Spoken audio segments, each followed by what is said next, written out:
My name is Hazel. I am 32 years old and I live in a quiet suburb near Seattle. I stood in the crowded hallway of the county courthouse.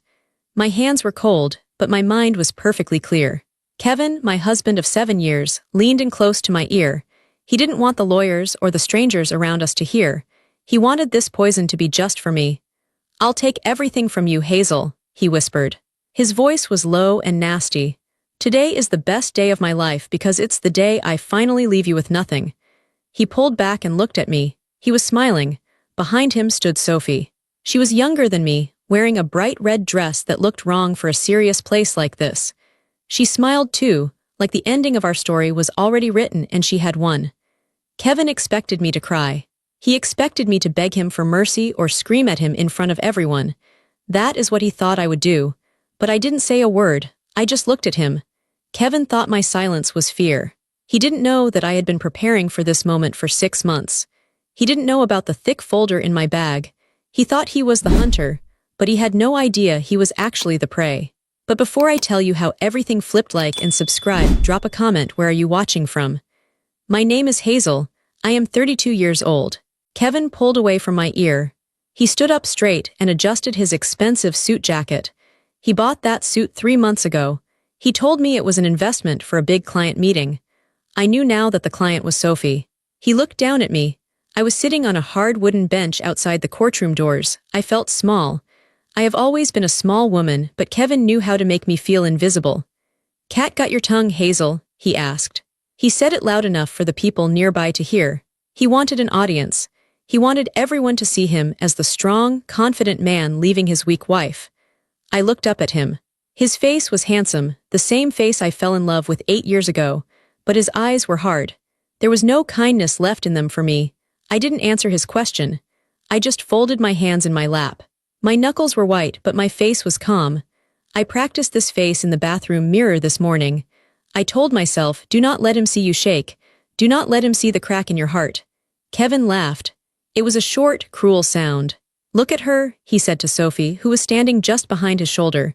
"She's terrified. She knows she's done for." Sophie giggled. It was a light, airy sound that didn't belong in this heavy hallway. She looked at me like I was something sad by the side of the road. A piece of trash someone dropped. "Don't be too mean, Kevin," Sophie said. Her voice was fake sweet. "It's a hard day for her." She didn't mean it. She just wanted to sound nice for the lawyers walking by. I saw the smirk she gave me when Kevin wasn't looking. She was wearing a gold bracelet. I recognized it instantly. It was the first piece of evidence I had found. Seeing it on her wrist made my stomach turn over. It felt like a physical punch, but I didn't react. I breathed in slow. I breathed out slow. Kevin's lawyer arrived. He was a loud man with a shiny briefcase. He shook Kevin's hand vigorously. "Ready to wrap this up, Kevin?" the lawyer asked. "More than ready," Kevin said. He clapped his lawyer on the back. "Let's get in there and finish it. Hazel is ready to sign whatever we put in front of her. Aren't you, honey?" He used the pet name like a weapon. He was trying to bait me. He wanted me to snap. He wanted me to cause a scene so he could point his finger and say, "See, she's crazy. She's emotional." I remained silent. I kept my eyes focused on the scuffed floor tiles. My silence began to bother him. I could feel it. He stopped laughing. He started shifting his weight from one foot to the other. He checked his watch 3 times in 1 minute. Kevin was used to me trying to fix things. Throughout our marriage, if he was mad, I would apologize. If he was worried, I would comfort him. If he was yelling, I would try to calm him down. I was always the one reacting to his moods. Now I wasn't reacting at all. I was a stone wall. He leaned down again, his voice a tight hiss. "Say something, damn it. Stop looking like a kicked puppy, it's pathetic." I lifted my chin and met his eyes. I didn't blink. I didn't frown. I just looked at him with total emptiness. "We are due in court, Kevin," I said. My voice was soft, but it was steady. It didn't shake. That was all I said. He blinked. He looked confused. He expected fear, and I gave him nothing. "Yeah, we are," he muttered. He straightened up, but some of the swagger was gone from his shoulders. He looked back at Sophie, almost like he needed reassurance. She gave him a quick, tight smile, but she looked uneasy too. They didn't understand what was happening. They thought my silence was weakness. They thought I was frozen with terror because they were about to take my home, my savings, and my future. They were wrong. My silence wasn't fear, it was focus. I was holding all the noise inside me. The anger, the hurt, the betrayal, it was all screaming inside my chest. But I wouldn't let it out. Not here, not in front of him. He needed my reaction to feel powerful. By giving him silence, I was taking his power away before we even stepped into the courtroom. He just didn't realize it yet. The bailiff opened the heavy oak doors. "All parties for Bennett versus Bennett," he called out. Kevin took a deep breath and puffed out his chest. He grabbed Sophie's hand for a second, then let go as they walked toward the door. He looked back at me one last time with a sneer. I stood up slowly. I picked up my large tote bag. It was heavy with paper. It contained the truth about our marriage. I walked behind them. I was alone. I felt an overwhelming sadness wash over me, a wave so big I thought I might drown in it right there in the hallway. This was the end of the life I thought I was building. But then I felt the weight of the bag in my hand. The evidence, the proof. I wasn't just a victim walking to the slaughter. I had a weapon of my own. I took another deep breath, pushed the sadness down into my stomach, and followed my husband into the room where I was going to end his lies. To understand why Kevin thought he could crush me, you have to understand who I was in our marriage. I have never been the loudest person in the room. Even as a child, I was the quiet one in the corner, reading a book or organizing my toys in neat rows. I didn't need to be the center of attention. I liked order. I liked things to make sense. When I met Kevin, he was everything I wasn't. He was loud, funny, and full of big energy. He walked into a party and everyone looked at him. He could charm anyone. He charmed me right away. I thought we were a good balance. He provided the excitement and I provided the foundation. In the beginning, he appreciated it. He called me his rock. He said he would be lost without me keeping his life together. And he was right, he would have been lost. Kevin was terrible with details. He forgot bill due dates. He double-booked appointments. He spent money without thinking about tomorrow. I took over everything. I was happy to do it. I thought that's what a good wife did. I wanted to support him so he could focus on his career in sales. Every Sunday night, I sat at the kitchen table with my laptop and a calculator. I paid the mortgage. I paid the electric bill, the car payments, the insurance. I balanced our checking account down to the last penny. I created spreadsheets for our savings goals. We wanted to buy a bigger house one day. We talked about having children. I tracked every dollar we put aside for those dreams. Kevin never saw the spreadsheets. He never asked about the bank accounts unless he wanted to buy something big. "Hey Hayes," he would say, using his nickname for me. "Can we afford this trip to Vegas with the guys?" I would look at the budget. I would move things around. I would sacrifice something I wanted, a new winter coat, a weekend getaway for just the two of us, so I could say yes to him. "Yes, Kevin, we can afford it." He would kiss my cheek and say, "You're the best, babe." Then he would go pack his bag and leave me home alone for the weekend. Over the years, the appreciation stopped. My work became invisible to him. He expected the bills to be paid. He expected clean clothes in the closet and food in the fridge. He expected his life to run smoothly without him having to lift a finger. He started to see my quiet nature not as strength, but as dullness. "You need to loosen up, Hazel," he would say when I wanted to stay in on a Friday night after a long week of work. I had a job too as a database manager for a logistics company. My job was demanding, I was tired. "You're always so serious," he said. "It's boring." That word hurt more than anything. Boring. I wasn't boring. I was responsible. I was keeping a roof over our heads while he was out networking at bars until 2 in the morning. He saw himself as the great provider because his paycheck was bigger than mine. He liked to brag about his commissions. "I had a killer month, Hazel," he would say, throwing his suit jacket on the chair I had just tidied. "Dinner is on me tonight. Let's go somewhere expensive." He didn't know that his killer month barely covered the credit card debt he had racked up the month before on golf outings and fancy lunches. I moved money from savings to cover his spending so he wouldn't feel embarrassed. I protected his ego. I made myself smaller so he could feel bigger. He mistook my competence for simple helpfulness. He thought anyone could do what I did. He thought I was just his assistant at home, someone to handle the boring stuff while he lived the real life. He forgot that I was the one who knew where every dollar went.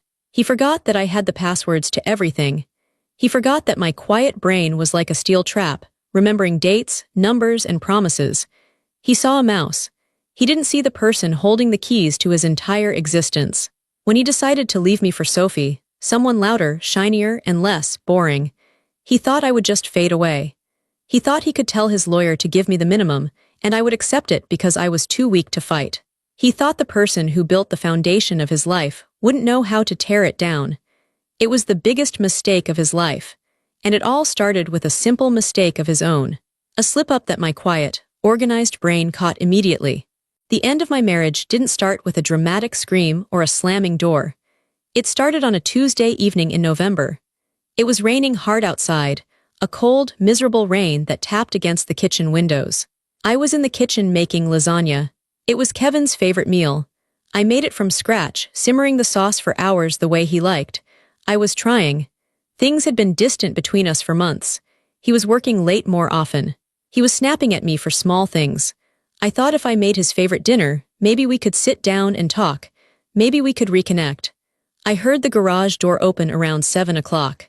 I felt that familiar little jump in my stomach, part hope, part anxiety. Which Kevin was walking through the door tonight? The charming husband or the cold stranger? He came in through the mudroom door. He was shaking rain off his expensive wool coat. "Hey," he said. He didn't look at me. He seemed distracted, buzzing with a strange energy. He wasn't angry, which was a relief, but he wasn't warm either. He seemed like his mind was somewhere else entirely. "Hi, honey," I said. "Dinner is almost ready, it's lasagna." "Oh, sounds good," he said, but he was already walking out of the kitchen toward the stairs. "I need to shower first. I feel gross from the travel." He had been away for 3 days on a business trip to Chicago. At least, that's what he told me. "Okay, don't take too long," I called after him. I turned off the oven. I walked into the mudroom where he had hung his coat. The coat was soaking wet. I knew if it dried like that, it would smell musty. I took the coat off the hook to hang it over a chair near the radiator so it would dry properly. That's who I was, always taking care of the little things for him. As I moved the coat, I felt something stiff in the inside pocket. It was a piece of paper. I didn't think anything of it. Kevin was always shoving receipts in his pockets and forgetting them. Part of my routine was emptying his pockets before I took things to the dry cleaner so he wouldn't lose anything important.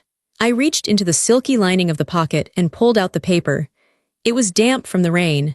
It was a receipt. I started to crumple it up to throw it in the trash, but the logo at the top caught my eye. It wasn't for gas or a business dinner. It was a fancy script logo, Adler's Fine Jewelry. I stopped. My breath caught in my throat. Adler's was the most expensive jewelry store in the city. Kevin had never bought me anything from there. Our wedding rings came from a nice but modest chain store in the mall. I smoothed the damp paper out on the mudroom bench. I stared at the numbers. The total at the bottom was $5,250. $5,000. My hands started to shake.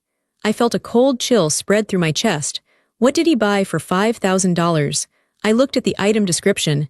18,000 gold diamond tennis bracelet. A bracelet. I looked down at my own wrist. It was bare except for my practical watch. Maybe it was for me. Our anniversary was coming up in 2 months.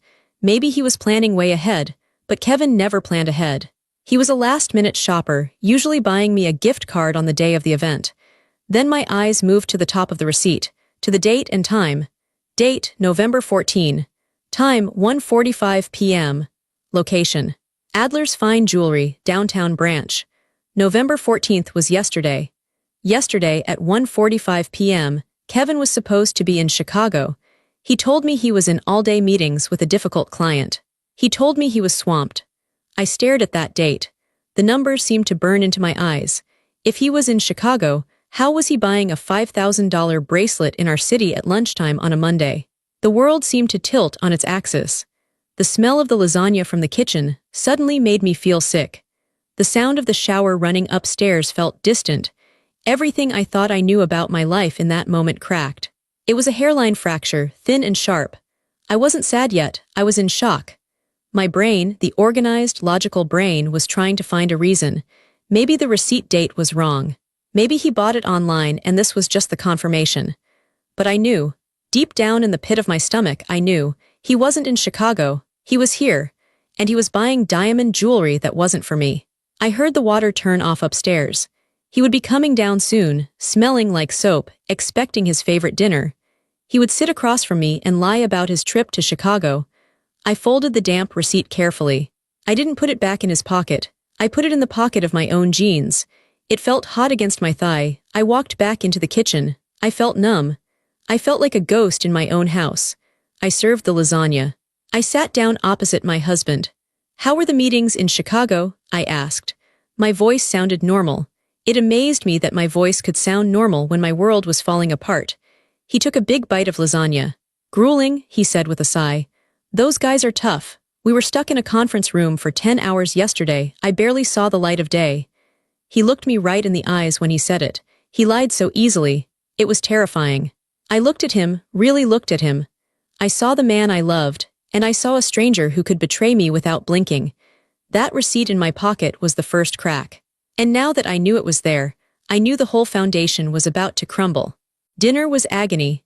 Every word Kevin said felt like another lie piling up on the table between us. I pushed my food around my plate. My stomach twisted into knots. "You're not hungry?" he asked, shoveling a second helping onto his plate. "Just tired," I said quietly. He didn't press it. He didn't really care. He talked about work, about the imaginary Chicago trip, adding details that I now knew were total fiction. He talked about the bad coffee in the conference room and how tired he was of travel. I listened. I nodded. I played the part of the supportive wife. But inside, a cold, hard clarity was taking over. I needed proof. The receipt was a smoking gun, but I needed to see the bullet. After dinner, he went into the living room to watch a basketball game. "I'm just gonna zone out for a bit, hun," he said. "Okay, I have some work to catch up on," I said. It was the perfect excuse. He never questioned me working on my laptop. I went into our home office and closed the door. I sat at my desk and opened my laptop. My hands were steady now. The shock had worn off, replaced by a grim determination. I didn't log into my work email. I opened a private browser window. I started with Facebook. Kevin wasn't very active there, mostly just family photos and old college friends. I scrolled through his recent activity. Nothing, no new friends, no suspicious comments. I moved to Instagram. Kevin used this more. He liked to follow athletes, car accounts, and people he met for business. I went to his profile. I looked at who he was following. There were hundreds of accounts. I started scrolling through the list, looking for anything that stood out. I didn't know what I was looking for. A name, a face. I scanned past the usual male names, partners he worked with, guys from his gym. Then I saw it. Near the top of his recently followed list. Sophie G Designs. The profile picture was tiny, but I could see a flash of blonde hair and a bright smile.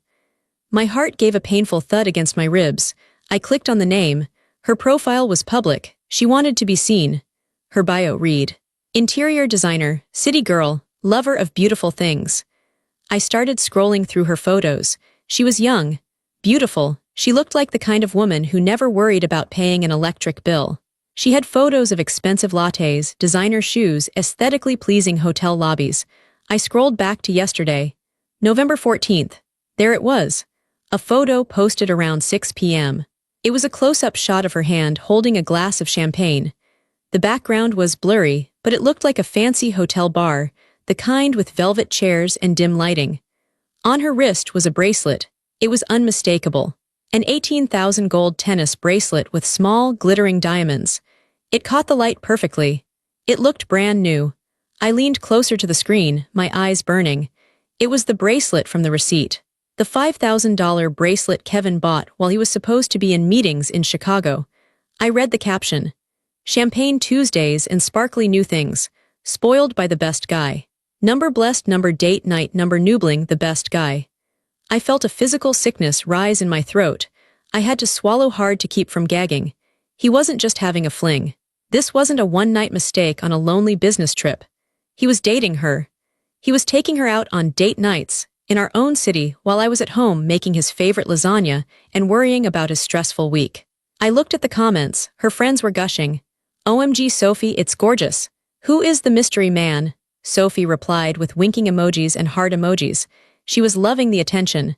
I kept scrolling through her feed. I saw other clues now that I knew what to look for. A photo from 2 weeks ago of 2 dinners at an expensive steakhouse, Kevin's favorite. A picture from a month ago showing the interior of a luxury car that looked exactly like Kevin's BMW. The pieces clicked together. This had been going on for weeks, maybe months. While I was balancing our budget and moving money to pay off his credit cards, he was spending thousands on this girl. I didn't cry. I sat there in the quiet office, the blue light of the laptop screen illuminating my face, and I felt absolutely nothing but cold reality. The grief would come later. I knew that. The heartbreak would arrive and try to drown me. But right now, I was in survival mode. The organized part of my brain took over completely. I didn't close the tab. I started taking screenshots. I screenshot the photo of the bracelet. I screenshot the caption. I screenshot the date and time. I went back and screenshot the dinner photos and the car photo. I saved everything into a new folder on my desktop. I named the folder simply, Proof. I had the receipt in my pocket. I had the photos on my computer. It was confirmed. My marriage was a lie. I closed the laptop. I stood up and walked out of the office. I walked into the living room. Kevin was laughing at something on the TV. He looked relaxed, happy. He had no idea that his entire world had just shifted. "Done with work?" he asked, not looking away from the screen. "Yes," I said, "I'm done." He didn't hear the double meaning in my words. "I'm going up to bed," I said. "Okay, babe. I'll be up soon." I walked up the stairs to the bedroom we had shared for 7 years. I went into the closet and looked at his clothes. I looked at the life we had built. It was all tainted now. Every memory felt dirty. I changed into my pajamas and lay down on my side of the bed. I stared at the ceiling in the dark. I knew what I had to do. I couldn't confront him yet, not with just a receipt and some Instagram photos. If I confronted him now, he would lie. He would gaslight me. He would say I was crazy, paranoid. He would hide his tracks better. I needed more. I needed to know how deep this went.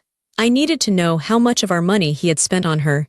I needed undeniable proof that would stand up in court. Kevin thought I was weak. He thought I was stupid. He was about to find out just how dangerous a quiet, organized woman could be. I closed my eyes, but I didn't sleep. I began to plan. The next morning, Kevin left for work as usual. He kissed my cheek and told me he had a busy day ahead. I smiled and told him to drive safely. It was the first lie I told him in 7 years. It felt surprisingly easy. As soon as his car pulled out of the driveway, I went to work.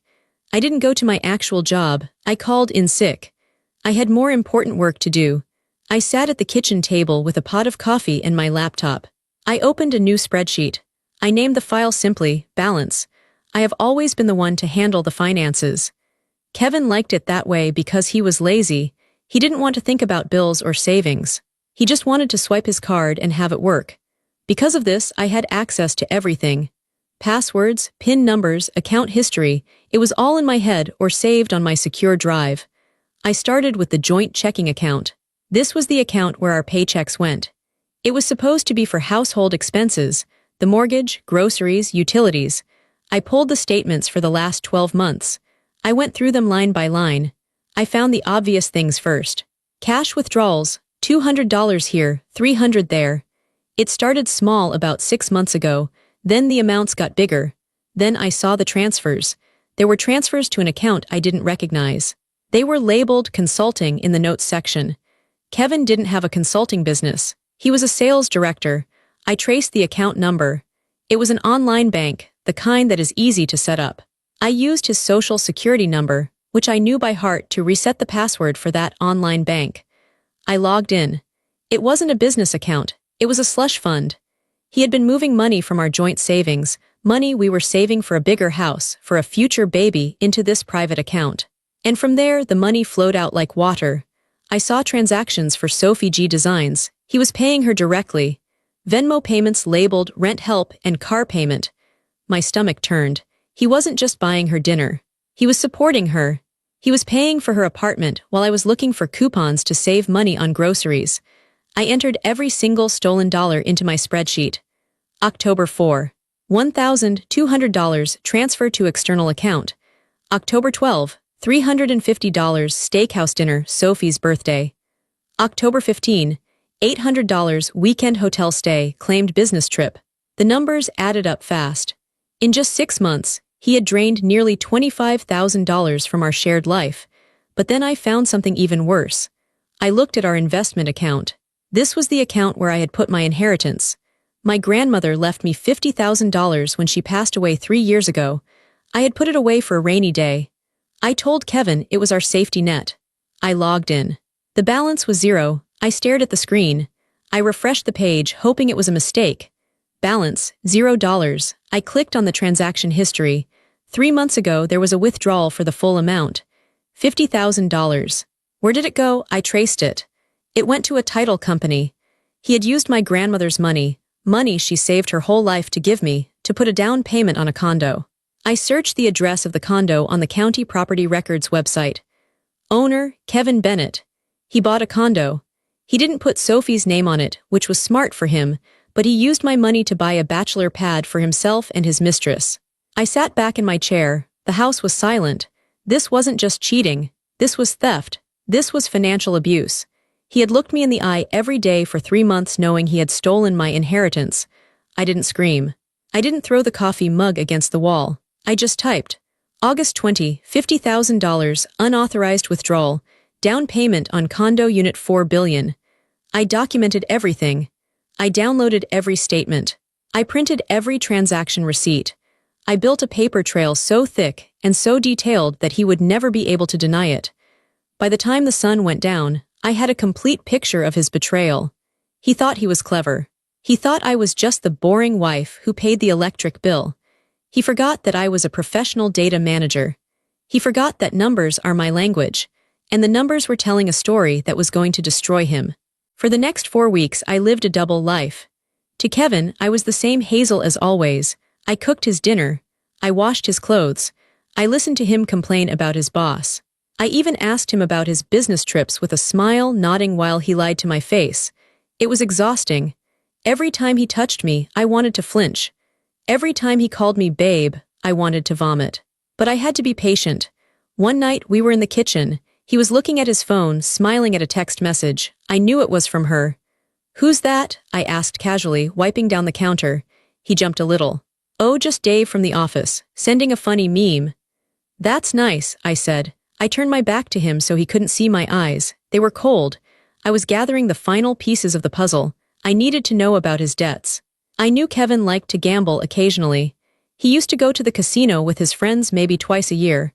But as I went deeper into the credit card statements, I saw charges for online betting sites. DraftKings, FanDuel, PokerStars. He was losing money, a lot of it. He was chasing his losses.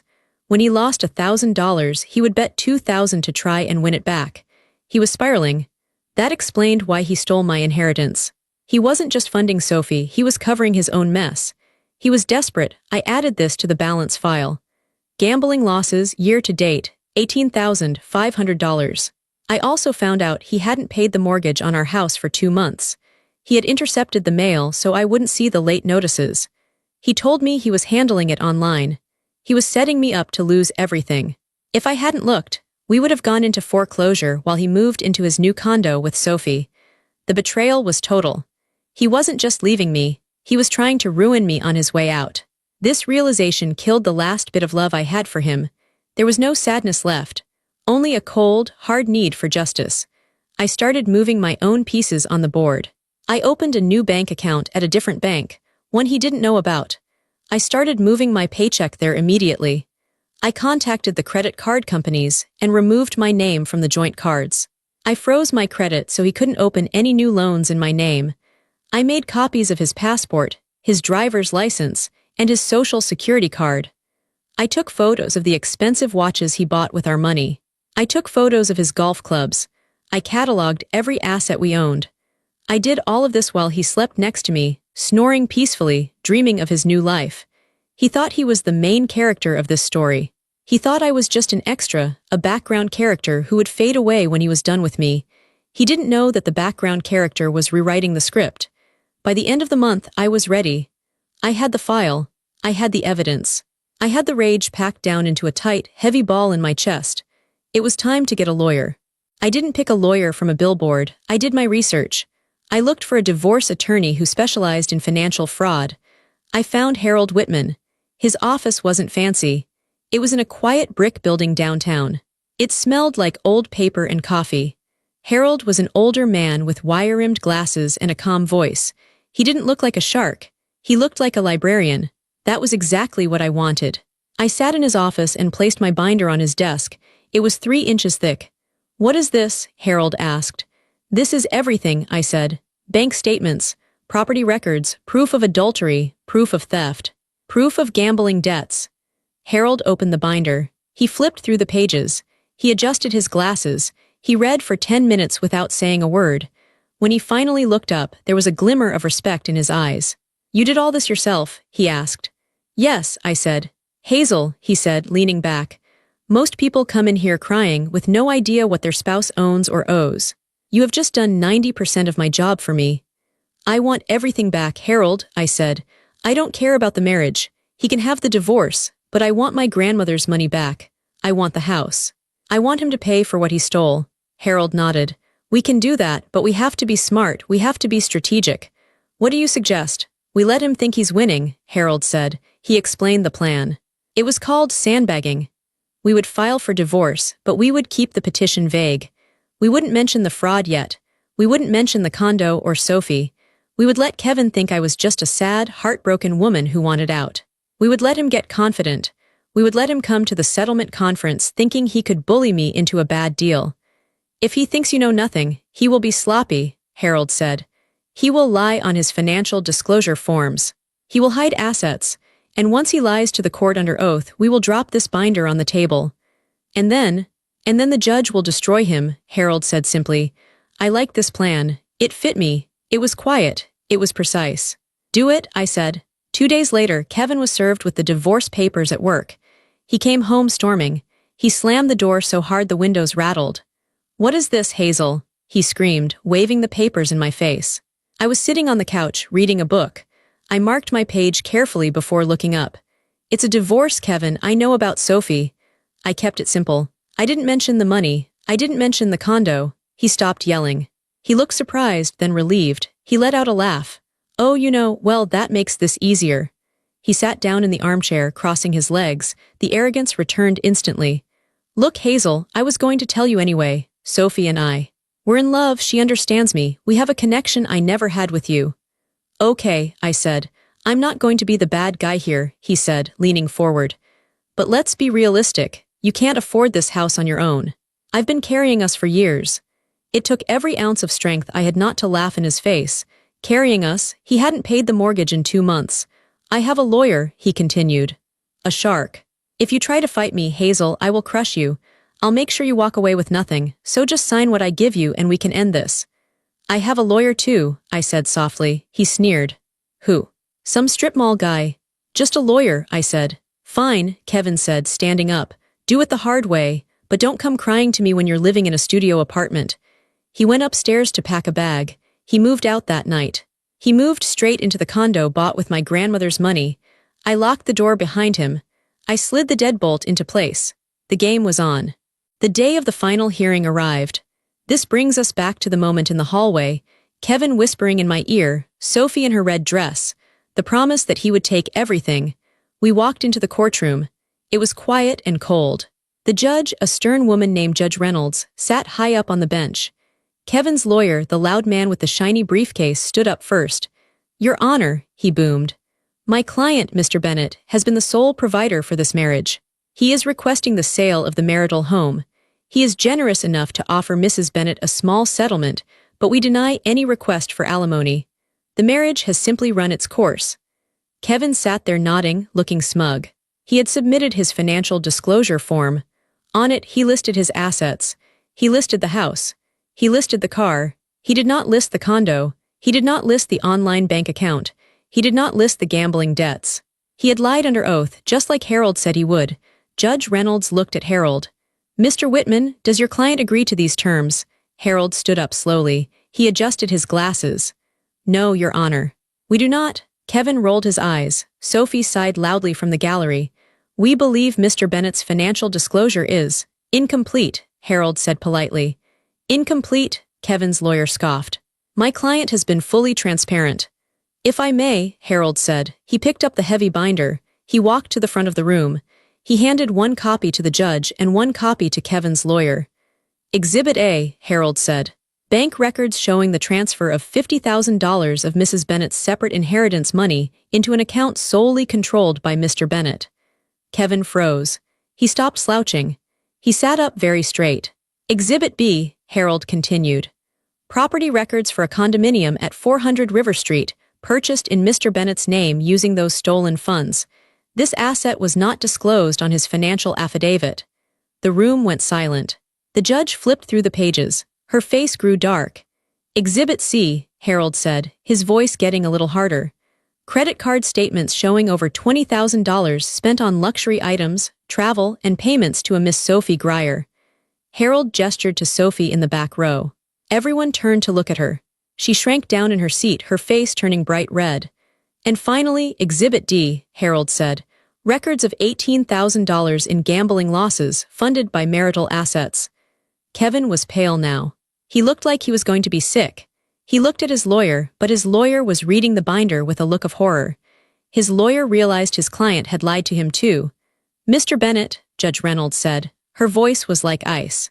Is this true? Kevin stammered. I can explain. I was going to pay it back.